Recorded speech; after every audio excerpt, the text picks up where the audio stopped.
Bon, on va commencer. Je voudrais d'abord vous remercier d'être venus nombreux en ce lundi matin pluvieux pour faire un point sur l'exercice 2023 de la Foire internationale gastronomique de Dijon.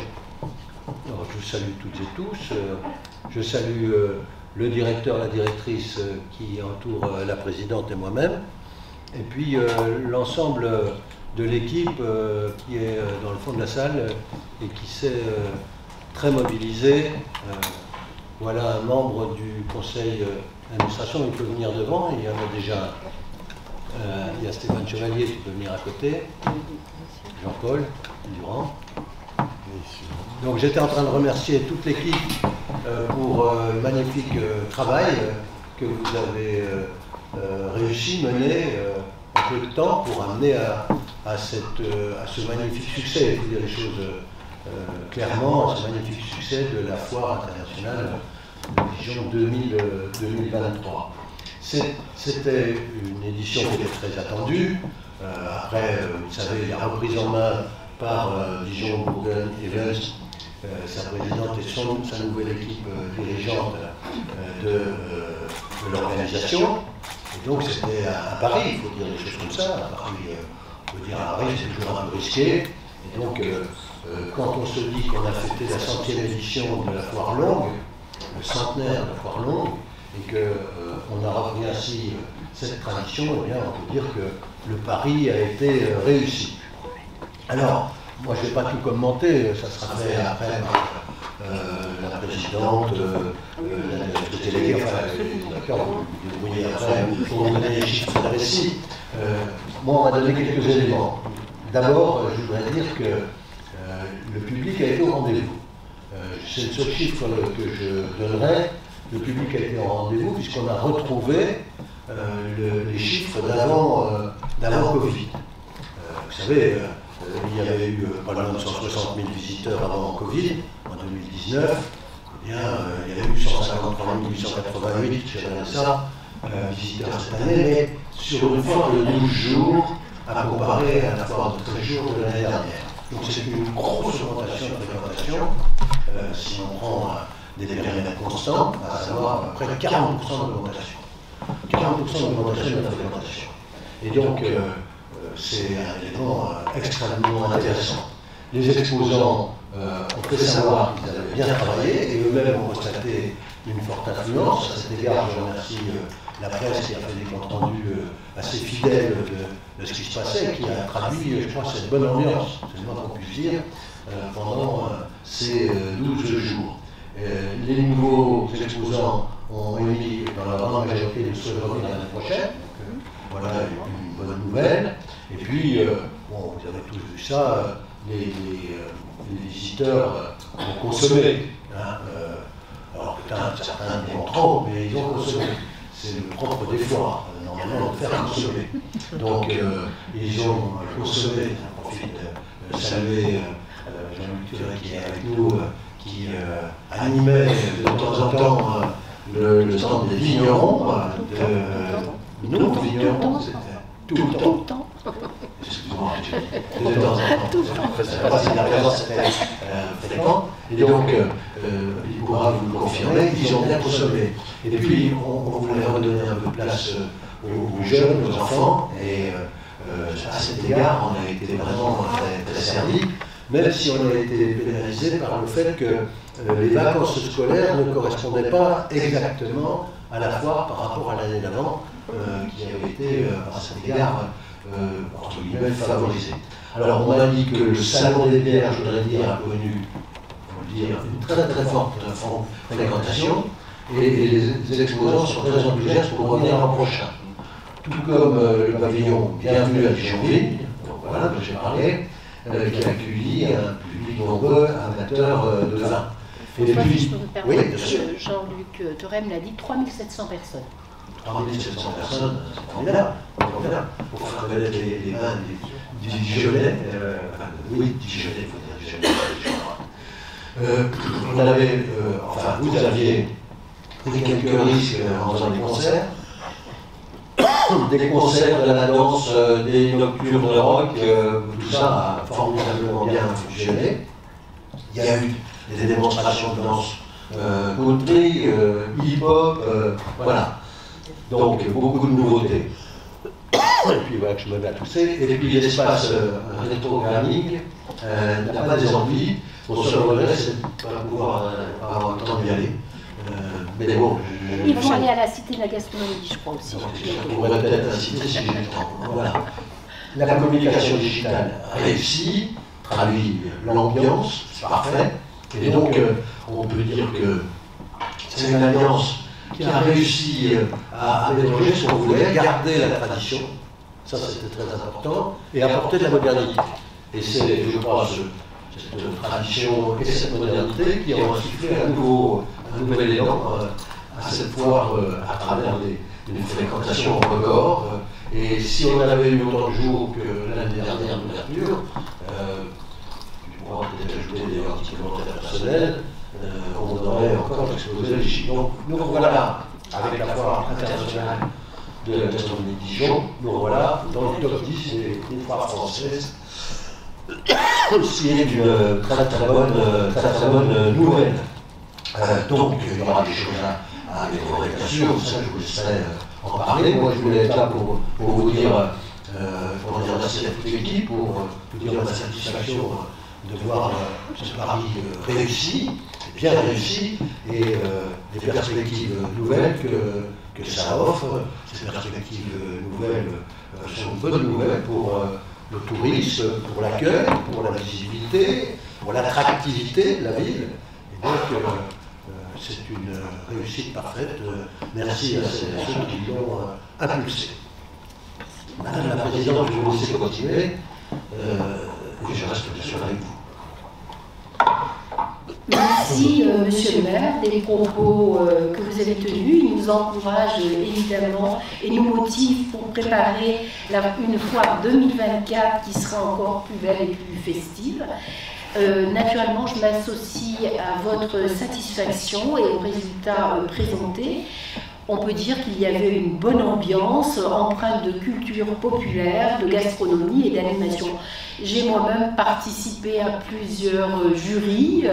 J'avoue, le concours du jambon persillé a été un peu, pas une épreuve, c'était sympathique, mais il a fallu en goûter 18 et au départ, j'avais peur de ne pas avoir bien goûté, donc j'en ai regoûté. Donc voilà, c'est aussi, on apprend finalement.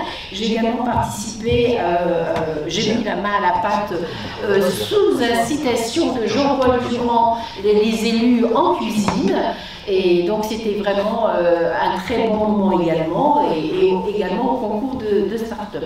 Je crois que tout le monde a constaté la très bonne ambiance, tant du côté des exposants que des visiteurs. C'était celle de l'ouverture, de l'enthousiasme, et c'est pour ça que je tiens à remercier les exposants. Alors, anciens et nouveaux, mais bien sûr je ne vais pas tous les citer. Je voudrais aussi remercier le conseil départemental avec son stand 100% Côte d'Or qui a très bien fonctionné. Il est aussi très bien placé. Et aussi, effectivement, la Chambre d'agriculture qui, avec le conseil départemental, a fait cette belle ferme de Côte d'Or, et où on a vu défiler beaucoup d'enfants de la ville, et c'est vrai que c'était un moment très important. L'amicale des cuisiniers avec Daniel Blanchard. Je vais citer aussi Stéphanie Vachereau, puisqu'elle a fait vraiment un très bon travail pour la journée sur l'inclusion avec les restaurants, que ce soit les Délices Bleues, l'Intervalle au Chamboutou, mais aussi des conférences de grande qualité. Également, je voudrais citer les intervenants des animations pour enfants. Parce que vous saviez, nous avions, le maire président nous avait donné 2 cibles, qui étaient de faire venir des jeunes à la foire, et là ça a été réussi, et aussi les familles. Puisque en allant au salon de l'agriculture, nous avons vu que c'était une cible qui nous paraissait intéressante. Donc Chacha Boudin est intervenu, a fait effectivement beaucoup d'animations pour les enfants. On a vu beaucoup de poussettes, et Je pense que c'était bien. Je voudrais aussi, et vous l'avez cité, Monsieur le maire, remercier Fred Gien de l'espace Rétro Gaming, les intervenants également de Expérience Foire que sont Vitagora, et ça a vraiment été un succès. Le collectif Risque, vous avez cité quelques groupes, voilà, je voudrais citer également Flore, The Beach Monster et Diamond Dog. Également pour la danse figure tout style, je ne sais pas sur deux styles, alors on le dit en français, je ne savais pas, merci.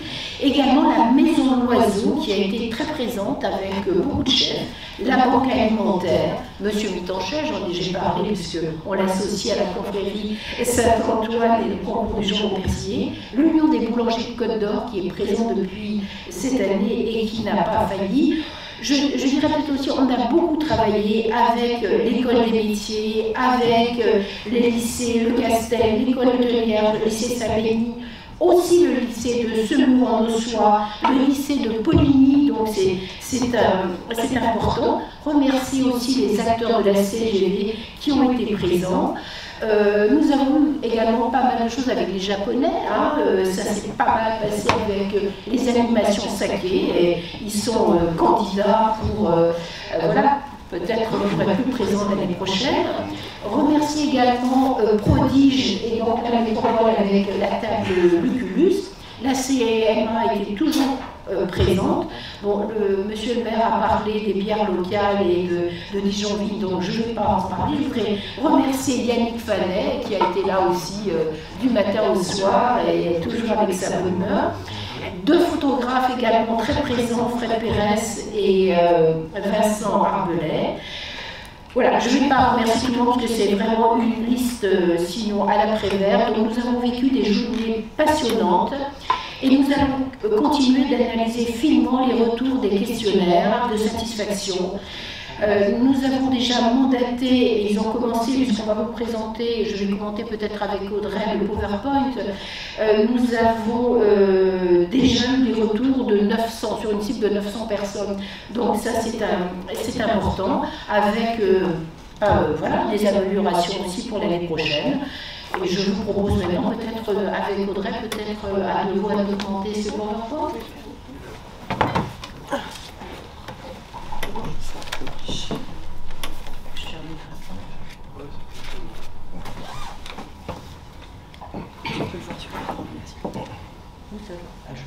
Voilà.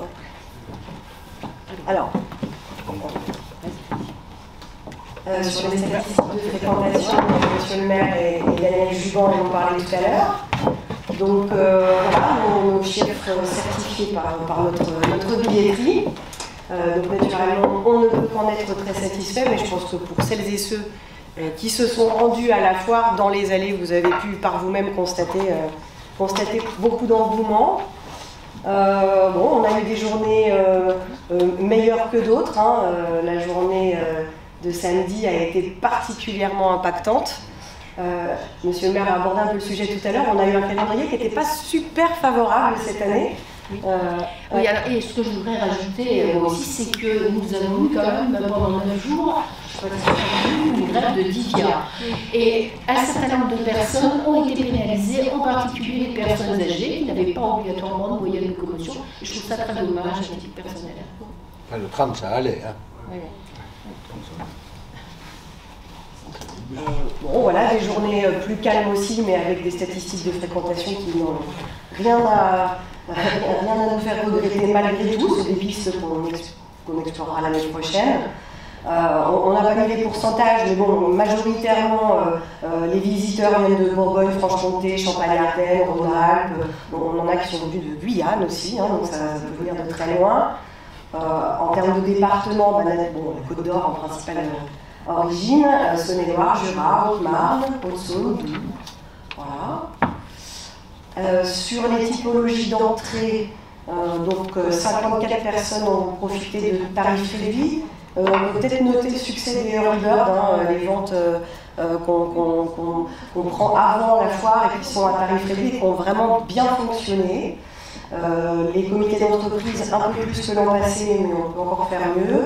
Et puis là où il faudra qu'on fasse avancer un peu les choses, c'est de faire avancer la billetterie en ligne, mais c'était assez nouveau dans la communication numérique. Sur l'expérience des visiteurs, et bien encore une fois, je pense qu'on peut collectivement tous être très contents des chiffres qui sont annoncés. Voilà, presque 90% des visiteurs qui comptent revenir l'an prochain, 35% qui sont venus pour les nouveautés, ce qui veut bien dire qu'on a atteint les objectifs qui nous avaient été confiés, hein, c'est-à-dire faire venir des personnes différentes tout en confortant le public fidèle de la foire. Voilà, ils ont passé du temps, donc ils ont consommé, ils ont déjeuné, ils ont dîné. Ils ont fait des achats à la foire pour plus de 63%. Le haut de la gastronomie attire toujours leur faveur. Voilà, peut-être qu'ils étaient à la recherche d'un espace de détente après avoir passé plus de 3 heures à la foire. On en tiendra compte. Après, on va passer un petit peu vite parce que vous aurez probablement des questions, mais on a demandé aux visiteurs de noter de 1 à 10 ce qu'ils pensaient d'un certain nombre d'items, dont les exposants. Donc la note de 8 sur 10 est celle qui remporte les plus grands suffrages, mais si on additionne les notes de 7 à 10 qu'on peut considérer comme étant très bonnes, on a un bon retour des visiteurs sur la qualité des exposants. Et sur la restauration également. Pour les animations, eh bien, on est plutôt très content aussi de tout ce qu'on a pu organiser. Probablement on aurait pu communiquer un peu davantage, peut-être mieux flécher certaines animations, mais c'est nouveau.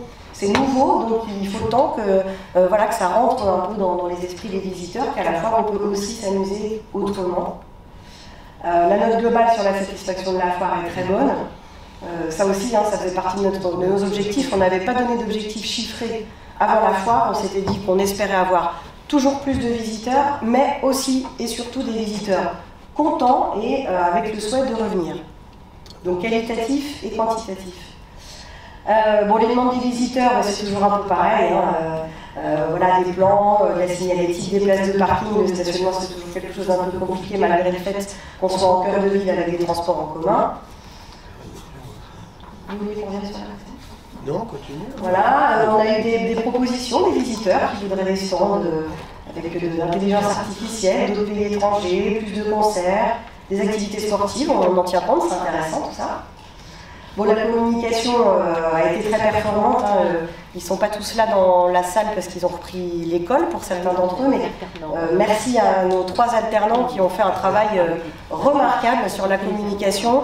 On les a pilotés et après ils ont fait le job, quoi. Vraiment, grand bravo à eux. Donc on a désormais sur les réseaux sociaux une couverture qui est très importante et qui nous permettra de booster encore l'année prochaine voilà, toutes les animations, les nouveaux exposants et tout ce qu'on essaiera de faire encore mieux. Et les pistes d'amélioration qu'on a d'ores et déjà identifiées, voilà, les journées thématiques, ça fonctionne très bien.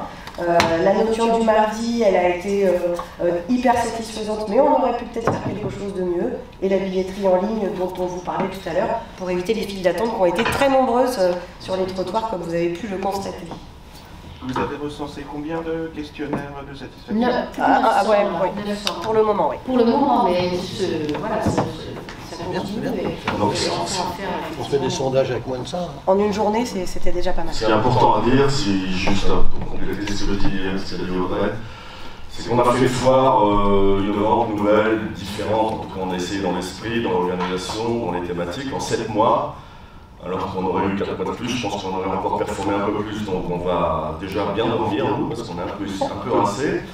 Deuxièmement, on va débriefer de la foire en janvier, parce que je pense que d'ici la fin de l'année, on a encore beaucoup de grosses échéances pour performer sur le chiffre d'affaires de la société, pour présenter un budget 2024 global de la SPL au conseil d'administration début décembre. Et puis faire en sorte qu'effectivement on prenne un peu de recul sur les choses, les événements, celui-ci étant un événement important pour notre structure, notre chiffre d'affaires.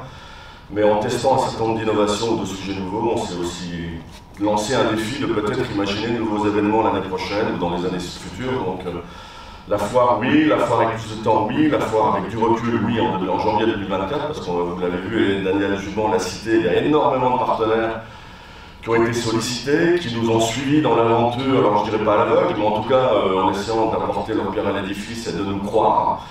Ils nous ont cru pour beaucoup. Les l'équipe. Alors on est 29 à Dijon-Bourgogne-Evans, plus 3 alternants, donc 29 et 3, 32. Des heures de travail, de réunion, de mobilisation. Alors je n'oublie pas, prioritairement, je dois citer les services techniques, ce qu'on appelle les équipiers. Nos équipiers, manutentionnaires, c'est un peu des gens du spectacle qui sont en CDI chez nous, qui sont sur des plages horaires énormes et qui font que le spectacle, ou en tout cas que le show peut fonctionner. Donc voilà, c'est une équipe importante qu'on ne voit pas souvent. Alors maintenant ils ont des belles tenues, donc voilà, comme Valentin sur votre droite, voilà, sur votre gauche. Donc ils ont des belles tenues sur l'identifiable, mais en tout cas c'est un team important dans l'équipe. Et puis après il y a tout effectivement l'ensemble des équipes back-office.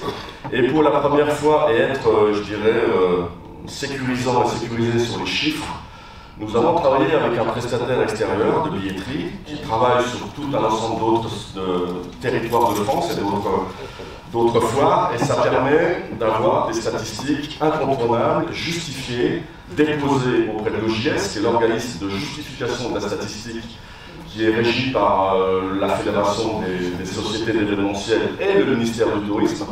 Donc cette année, nous avons des chiffres qui sont des vrais chiffres. Voilà, je n'en dirai pas plus, c'est important de le savoir.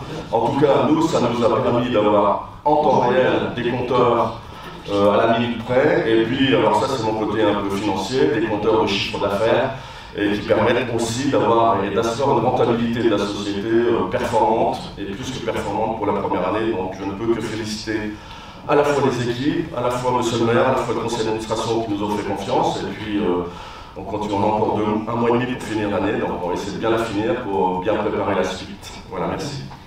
Bon, je voudrais simplement, vous dire que dès aujourd'hui, la vie en main de Dijon-Bourgogne-Evans reprend. Le palais des congrès accueillera demain et après-demain le forum qui s'appelle le DNER, c'est la Fédération des agences d'attractivité, dont François Rebsamen en est le président, et que nous sommes déjà à pied d'œuvre pour 2024. qu'à date, nous accueillerons 25 congrès l'année prochaine, 15 salons, 8 spectacles, 23 autres événements avec des concours, des galas. 2 congrès majeurs sont à noter. France Hydrogène du 24 au 28 juin avec 800 participants. Le congrès international du vin du 14 au 16 octobre, donc là ça va être un peu compliqué avec la foire qui va arriver, mais nous y serons, avec 2500 participants, 50 ministres de l'agriculture annoncés, tout ça grâce à l'OIV qui est installé à Dijon, et donc monsieur le maire pourra parler beaucoup mieux que moi, puisque c'est lui qui a été aux manettes pour les faire venir à Dijon. Donc, on a identifié 85 manifestations, soit plus de 90 000 visiteurs. Donc, monsieur le maire, Dijon-Bourgogne-Evans s'est engagé derrière vous pour faire de la métropole et plus largement un territoire d'excellence, du bon et du bien vivre et de l'innovation. Merci à tous, et je voudrais surtout remercier aussi moi personnellement les équipes et tous les jeunes avec qui j'ai le plaisir de travailler au quotidien, et vraiment c'était une belle équipe. Bravo, oui. Bravo. Merci aussi à la presse qui nous a suivis et bien suivis. C'est important. Non, moi je pense que le fait d'avoir des chiffres certifiés, c'est quelque chose de très important. Parce que je me rappelle la conférence de presse de l'année dernière, de présentation du bilan. La presse, je l'ai relu avant de venir, ça, je voulais être sûr. Donc les annonces, c'était. Il y a eu un article aussi dans. Je regarde dans votre revue de presse, vu que vous faisiez, il avait annoncé 120 000 au grand maximum. Donc là, on n'est pas sur 120 000 au grand maximum, on est sur 153 188. C'est une petite différence aussi qui existe, c'est comme un certificat de vérité. Et là. Donc, moi aussi, je vais faire comme tout le monde, je les remercie à toutes et à tous aux exposants, parce qu'ils ont beaucoup donné. Ceux qu'on avait été rencontrés au salon de l'agriculture, quand on avait quelques doutes pour savoir comment repartir qui nous avait dit oui, ils n'avaient pas fait des bonnes affaires l'année d'avant, il fallait faire attention aux idées nocturnes. J'étais revenu un peu inquiet du salon de l'agriculture. Finalement, ils sont venus et surtout ils ont fait des bonnes affaires. Parce que le problème pour les exposants, c'est de faire des affaires. C'est aussi une foire économique, on le dit jamais assez. Donc c'est un grand moment économique. Et quand je vois qu'il y en a 64% qui ont acheté sur la foire d'une manière ou d'une autre, voilà, c'est bien pour nous. Voilà. Donc merci à vous, merci à la presse. C'est pas souvent qu'on le fait comme ça, mais il y a une bonne couverture habituelle, malgré des éléments qui étaient un peu partout. Si vous avez des questions, l'équipe est là, pas moi, pour vous répondre. Oui, moi j'en ai. Avez-vous quelques éléments financiers, Monsieur Cunard, bonjour. Avez-vous quelques éléments financiers pour le chiffre certifié à l'instant et pour le chiffre d'affaires? Les chefs certifiés vont être produits aujourd'hui par l'organisme, la société prestataire qui nous a tenus qui a illustré qui a fait tous les suivis tous les jours. Donc pour l'instant, on n'a encore pas clôturé parce qu'on a terminé le comptage hier soir à 21h. Donc entre-temps, il faut encore qu'on se pose un peu et que effectivement on puisse mesurer les choses. En tout cas pour nous, ce sont des éléments qui seront présentés au conseil d'administration du 6 décembre.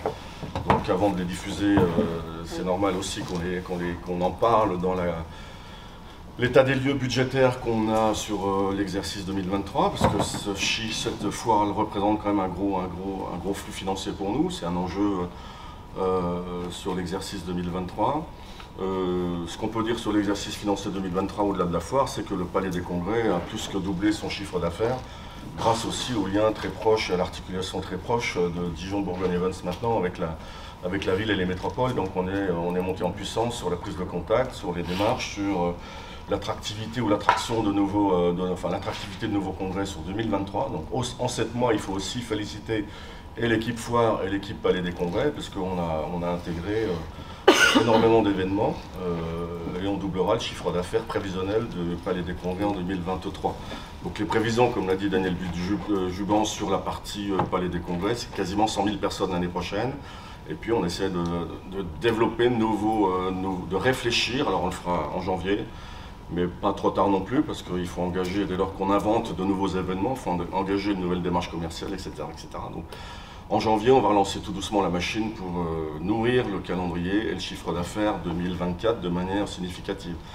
Donc pour l'instant, les chiffres sont communiqués, si c'est plutôt dans cet ordre-là qu'on va le faire, au conseil d'administration. On fera un bilan foire très détaillé, évidemment. On fera aussi une préanalyse de ce qui a fonctionné et moins fonctionné, parce que ça, c'est aussi dans notre démarche d'amélioration de la qualité continue. Et, il faut qu'on progresse, tout n'a pas été parfait. On a des pistes aussi, on n'a pas pu tout mettre au sein de la foire en 2023, donc on a déjà des animations de nouveaux projets pour 2024, pour la foire 2024, donc il y a déjà des surprises en préparation pour la foire 2024. Donc voilà, on fera aussi, grâce à notre plan de communication tout au long de l'année 2024 et nos 3 alternants, des pastilles sur les nouveautés. Voilà. Est-ce que vous pouvez nous rappeler, s'il vous plaît, le chiffre d'affaires prévisionnel de 2023 ? Quel était-il ? Il était à peu près, la cible était à peu près à 2,5 millions d'euros. Enfin voilà, c'était ce qu'on s'était dit. Alors ça concerne l'allocation des espaces pour les exposants, la billetterie, etc. Donc voilà, aujourd'hui, c'est ce montant qu'on avait comme cible. Et c'était important d'avoir un pilotage aussi pour le budget 2023 et l'actualisation du budget 2023, d'avoir aussi ce chiffre-là en tête. Voilà. Oui, monsieur Joly. Bonjour. Sur le chiffre global annoncé, les fameux 153 788, est-ce que c'est bien les entrées payantes ou entrées tout compris, y compris invitation? C'est toute entrée visiteur. D'accord. Et du coup, la part d'entrée payante dedans, c'est combien en pourcentage ?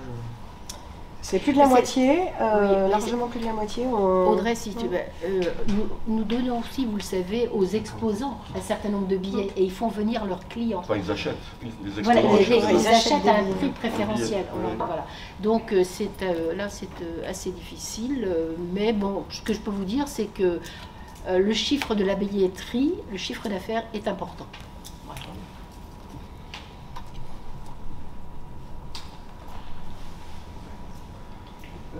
Continue, pardon. Oui, oui. après on revient. Les choses à assez, clairement améliorées. Il y a eu le reste d'engagement dynamique, ça n'a pas très bien marché. Non. Est-ce que ça fait partie de votre bilan avec le groupe Épicure? Vous en avez parlé, pas encore? Je dirais c'est un choix, de leur part. C'est vrai que je pense qu'ils avaient un menu attractif, peut-être à un prix un peu élevé pour quand on vient à la foire, mais on a essayé d'avancer un peu avec eux et je pense que leur bar à tapas les soirs a bien fonctionné. Donc c'était la première fois aussi, il faut qu'ils en prennent un peu conscience. C'est pareil, il y a quelques stands qui ont peut-être plus ou moins marché, mais l'offre n'était pas non plus adaptée, donc c'est à nous aussi peut-être d'aller vers eux et de leur faire des propositions, mais dans l'ensemble on a une grosse satisfaction.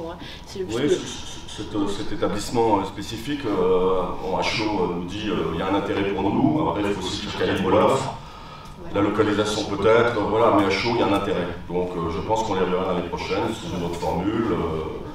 Mais voilà, l'évaluation, l'analyse à froid, c'est au mois de janvier, pas avant, parce que tout le monde a besoin de se poser, et puis de se poser, de se reposer aussi. Oui, vous avez évoqué l'effet des dates des vacances scolaires sur la fréquentation. En 2024, il y aura effectivement le congrès de l'OIV et les vacances scolaires de la Toussaint vont se terminer le 4 novembre, donc très précocement. Comment abordez-vous le positionnement? Est-ce qu'il faut maintenir le 1er novembre comme totem d'inauguration? Peut-être pas. On a regardé dans la nuit pour tout vous dire, dans la nuit samedi à dimanche, vers minuit et demi à peu près, je pense, le calendrier de 2024. Donc effectivement, ça fait partie des préoccupations qu'on a d'ajuster le premier jour à tout ce calendrier-là, en sachant aussi que le 11 novembre sera un autre jour, évidemment. Donc on a regardé, mais voilà, il était un peu tôt dimanche matin pour prendre le recul nécessaire, mais on l'a bien en tête. Toujours sur 2024, est-ce que vous avez déjà une idée des adaptations bâtimentaires, des travaux éventuellement de sécurité que vous feriez au cours de l'année 2024? Alors, on a la chance sur les travaux. Les travaux, de manière générale, sont portés par le propriétaire. Alors, le propriétaire est à ma gauche.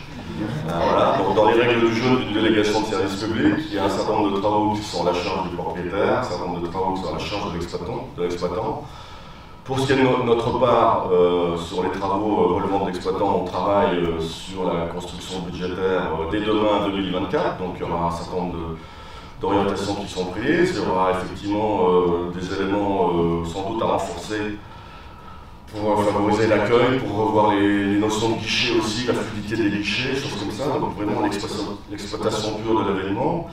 Et puis après, structurellement, il y a des débats à avoir et des échanges, pas des débats, parce qu'on a déjà beaucoup travaillé avec la cellule de la métropole et de la ville sur notre vision de ce qu'il faudrait faire dans l'absolu. Donc tout ça se construit pas à pas, année après année, parce qu'on n'avait pas de retour de la foire, maintenant on en a, donc on débriefera aussi avec les équipes techniques de la métropole et de la ville début janvier. Ils ont été là très présents à souligner, les services techniques de la métropole ont été là vraiment très présents cette année. À nos côtés, sur tous les sujets à traiter, on avait mis en place une cellule technique et une cellule de veille technique avec des échanges réguliers.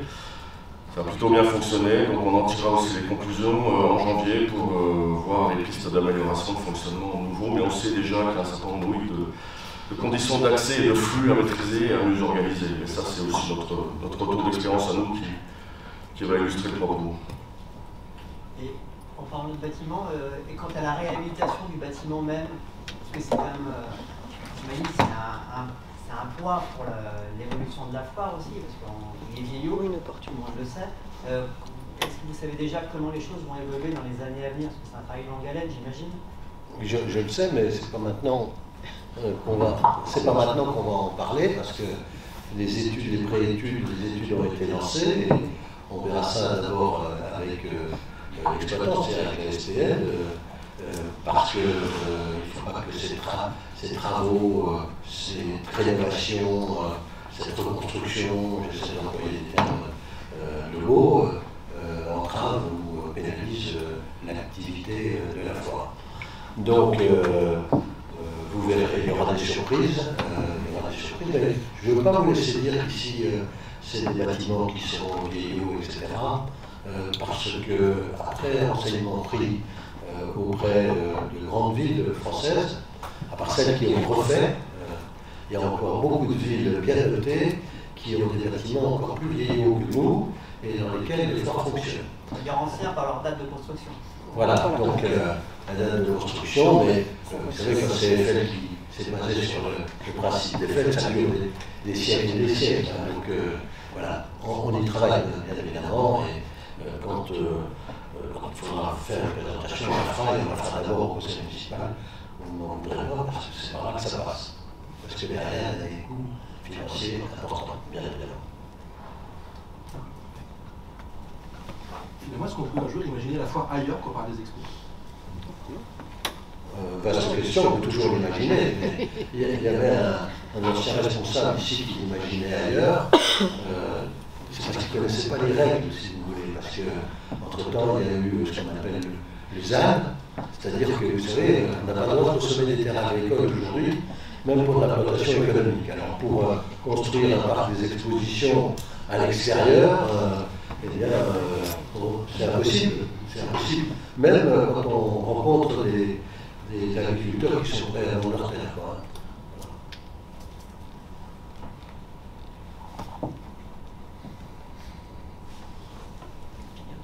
Et puis, bon, je ne veux pas rajouter, mais je l'ai déjà dit une fois, je maintiens que c'est une chance, une fois qu'on prend les flux, etc. C'est la chance de ce palais des congrès et ce de parc des expositions, je joins les deux, d'être situés ici. Et donc, à cet égard, je ne le fais pas tous les jours, je rends hommage à mes prédécesseurs. Et nous l'avons amplifié avec le tramway, la desserte du tramway, et le fait d'être au centre-ville.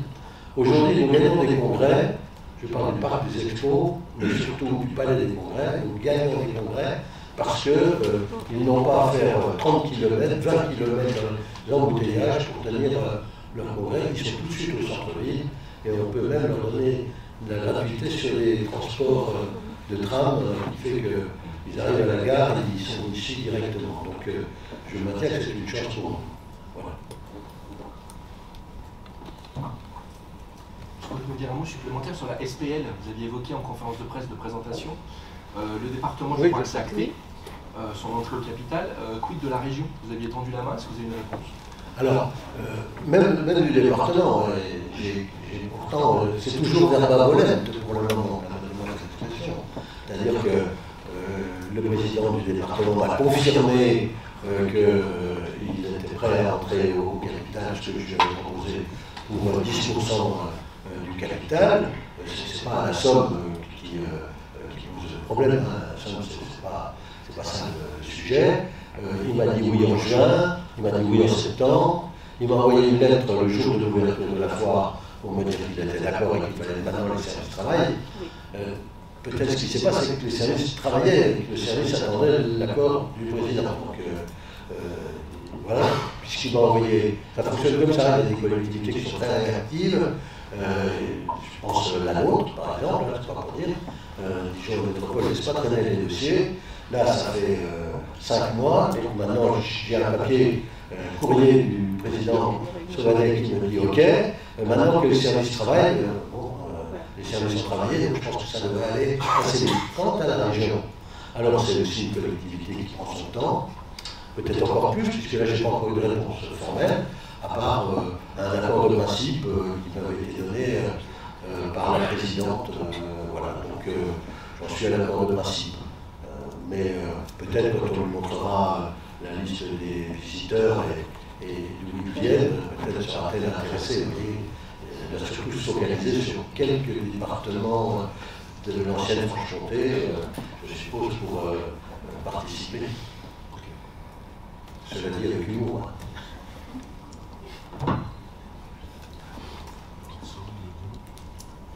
Et nous avons un petit pot, un petit verre d'amitié. Ah bah alors, on continuera la discussion, si vous en êtes d'accord, autour du verre de l'amitié. Très bien. Merci. Merci à vous. La Maison du Portugal de l'association ULF à Dijon vous donne le bonjour et va vous faire partager, va vous apporter un peu de joie et de soleil pendant quelques minutes. J'espère que vous allez apprécier. Et nous allons vous chanter, jouer, danser quelques musiques de notre pays qui vont vous mettre plein de joie dans le cœur. Et on va commencer avec Malhada do Centeio.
Merci. Voilà ce qu'il se passe à la fin d'une longue journée de travail, souvent après le travail dans les vignes, les champs ou ailleurs. Tout le monde se retrouve le soir au coucher du soleil pour se mettre de la joie dans le cœur et puis du courage pour le lendemain pour pouvoir recommencer. Tout le monde oubliait la fatigue et puis on recommençait. Et on continue con Cigarrusga.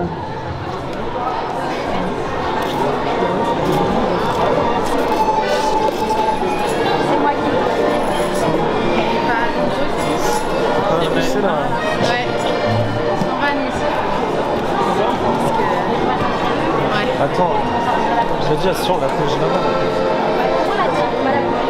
On déménage, nous, hein. Ça sera mieux. Ah, Ouais.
Merci beaucoup. Juste à côté de la vapeur que vous connaissez bien, vous accueille tous les jours, mais surtout les week-ends, pour plein d'animations, pour des repas dansants. Et demain, justement, je tiens à vous préciser que nous avons un marché des créateurs qui se déroule de 9h à 18h, où plein de créateurs vont vous présenter leur création, bien sûr, voilà, et qui comporte aussi la boutique Ulf, avec plein d'artisanat portugais. Vous n'avez même pas besoin d'aller au Portugal pour avoir plein de petits souvenirs si vous avez envie. Et puis en fait, pensez à vos cadeaux de Noël aussi, voilà. L'entrée est libre pour tous, hein. Vous pouvez venir nous rendre visite, il y a une petite restauration, une buvette et des surprises musicales. Alors avec notre grand artiste de l'association, avec des instruments, avec plein de choses, voilà. Vous aurez des surprises, vous n'allez pas vous ennuyer. Et nous allons continuer comme Chula Dariosa.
macho, também que deitava aqui.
Muito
beaucoup à vous. Nous allons défiler jusqu'à la table.